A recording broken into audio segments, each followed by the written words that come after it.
Parents are currently looking at please flag down security folks. If you see little Charlie kind of wandering around by himself, he's 3 years old, brown hair.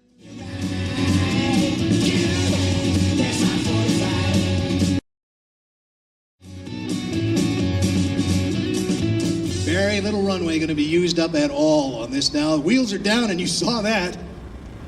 Reverse thrusters are going to be out. If you got your telephotos, watch. If there's enough moisture in the air, you can make little tornadoes, little vortices. As these big engines start to push back now, you hear the thrust of those big engines. Pushing back, along with the braking, gets it stopped. And if that's not enough, starts to back it up as well.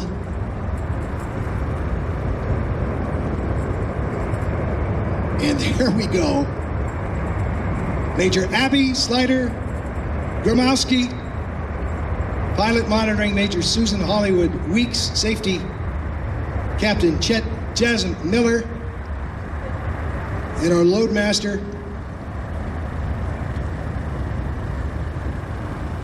is Master Sergeant Corey Okamura on the C-17 demonstration here today.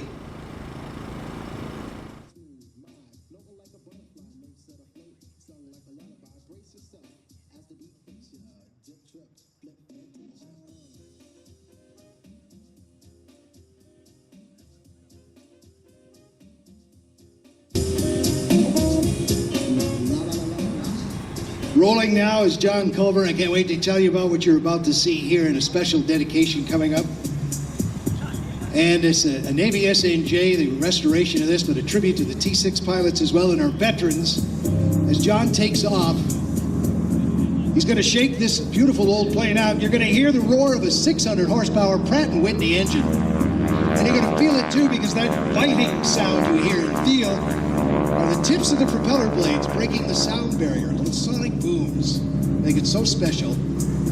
John COLLVER, very shortly he'll let us know when he's ready to enter the aerobatic box.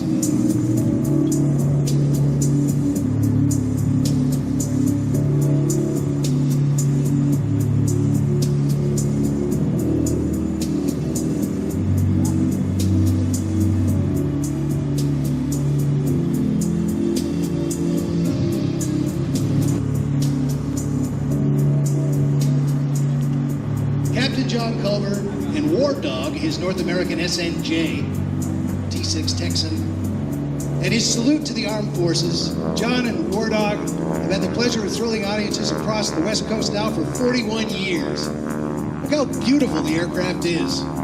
Meticulously maintained, and the first of many photo passes that we're going to see today from all of our performers. A chance with one wing up for you to get the perfect video, the clip, or a great still picture, and we hope you use the hashtag #SoCalAirShow so that we can see it. Share it too and read your comments, see your pictures and your video clips. As he comes in now to dial it up a bit. All began in 1982 at the Porterville, California Moonlight Fly-In. Since then, they've gone on to perform in major military air shows, including Air Force bases, Edwards, Nellis, here, of course. John and War Dog flew up to 3 performances a day as part of the Walt Disney Company, alongside the Queen Mary, Long Beach, California, putting on shows. He's a bit of an overachiever. All right, let's watch him dance in the sky for a little bit as well. And he always dedicates, carries a flag on board, and dedicates to a fallen member of our armed forces, veterans, what it's all about.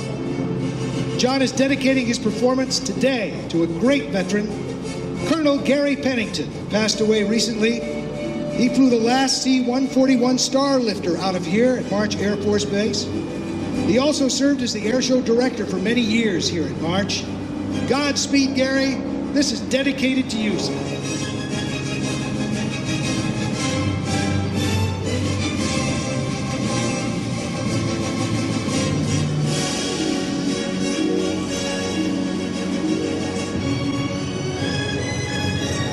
John is well known for his smooth, masterful control of War Dog. Many of the maneuvers you see today are combat maneuvers taught to aviators during World War II. Unlike fighter aircraft, the T-6 is underpowered for its weight, and although the moves appear effortless, they require a high degree of skill in planning to fly in the airshow environment. John's airplane War Dog is an SNJ-5 Texan built in Dallas, Texas back in 1944. She was based in Orange County, California, at Marine Corps Air Station El Toro, properly known today as the Great Park. And of course, War Dog belonged to the VMT-2 training squadron. The WD painted on War Dog's tail actually stands for Walt Disney, base mascot. And a reciprocation, the Marines painted Walt Disney initials, WD, on the based aircraft at El Toro. When John acquired War Dog, he chose to restore her to her original paint scheme from her El Toro days, and I'm glad he did. The green stripes on her wings designate her as an instrument instructor. In 1946, after serving at El Toro, she was reassigned to serve at Marine Corps Air Station Miramar. Later, she was assigned to the Naval Training Command, where she was used for carrier qualifications aboard the USS Cabot off the coast of Pensacola, Florida. In the 1950s, War Dog was retired from the Navy, sent to Japan to serve as a Japanese self-defense force aircraft. After several years of service with the Japanese, War Dog was retired and was due to be scrapped. But instead, she was saved along with several other T-6 Texans, where they were purchased by civilians in the U.S. John's performance consisted, of course, with speeds of up to 60 miles an hour to over 200 miles an hour, and as high as 3,000 feet off the ground.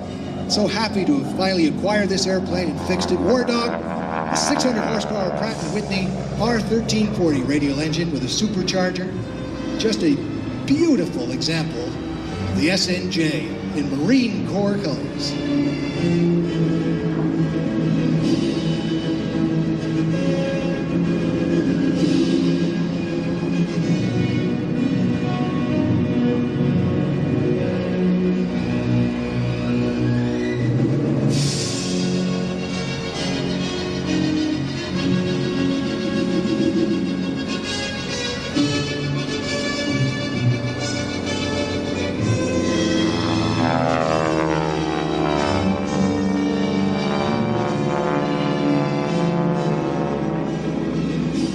Beautiful roll, and again, every maneuver, every minute of this flight, dedicated to veterans, and in particular this weekend, to Colonel Gary Pennington, who passed away recently.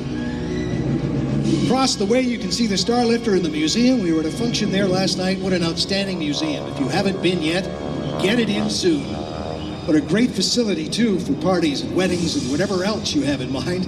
But all of those historic aircraft, including that last Starlifter, of which Gary Pennington flew. He also served as the AIRSHOW director for many years here at March Air Reserve Base, and John dedicates this performance today to his memory.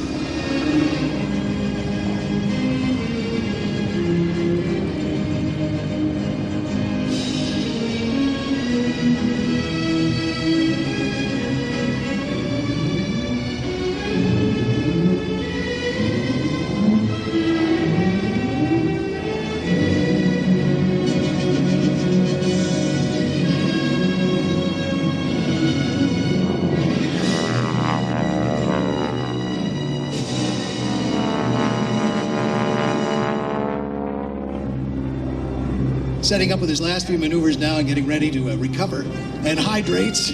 We'll remind you throughout the day to do that to stay healthy. We also see this formation getting ready to go. Very shortly, Pickles is going to tell you all about that. Can't wait for you to meet Pickles. As John now, in his last series of passes and dedications, flies by in his beautiful SNJ War Dog.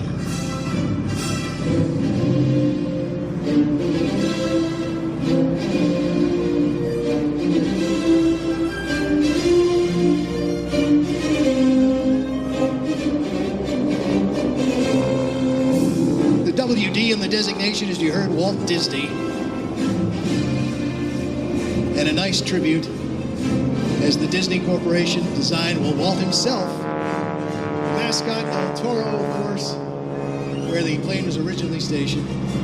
Now he's going to use gravity to help reset the landing gear here. It is an advanced trainer during the Second World War, which meant it had retractable gear, flaps, and some of the things that the pilots would need to know about before transitioning from this right in to the fighters in theater. on mission right away as they arrived in Europe or overseas in the Pacific. They would suddenly find themselves in the single-seat Mustang or the P-40 and some of the other aircraft we'll see demonstrated later this afternoon.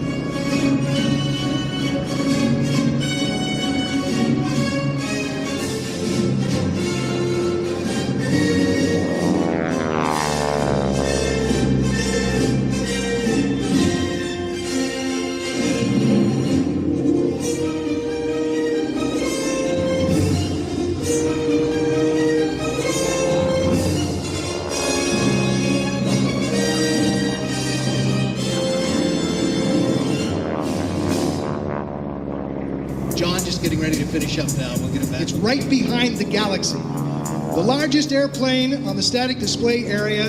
The nose is open and everything. That building behind it with the reddish rust-colored roof is where that reunification center is located. If you've lost something or someone, that is where to go. Go right over there, and they will get you connected.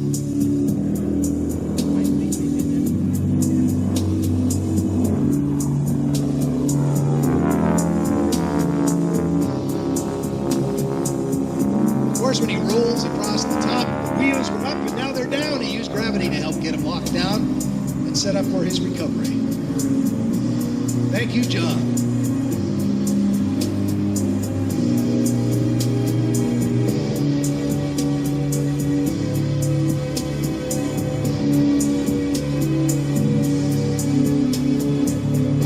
You ready, Fickle? You ready to get this done almost? Fickle's rehearsing right now. Pickle has 300 hours in the airplanes you're about to see fly in formation. I think you might be impressed by that in just a moment. Which one? I think you should use the wired microphone, personally. That's for me, okay? You use your mic, I'll use my mic. How's that? All right? Push up to go, yeah. Are you ready? I can introduce you. You want a big introduction? John's going to get landed here, and then I know you're anxious to get going because these airplanes look like they're ready. We got to get John on the ground.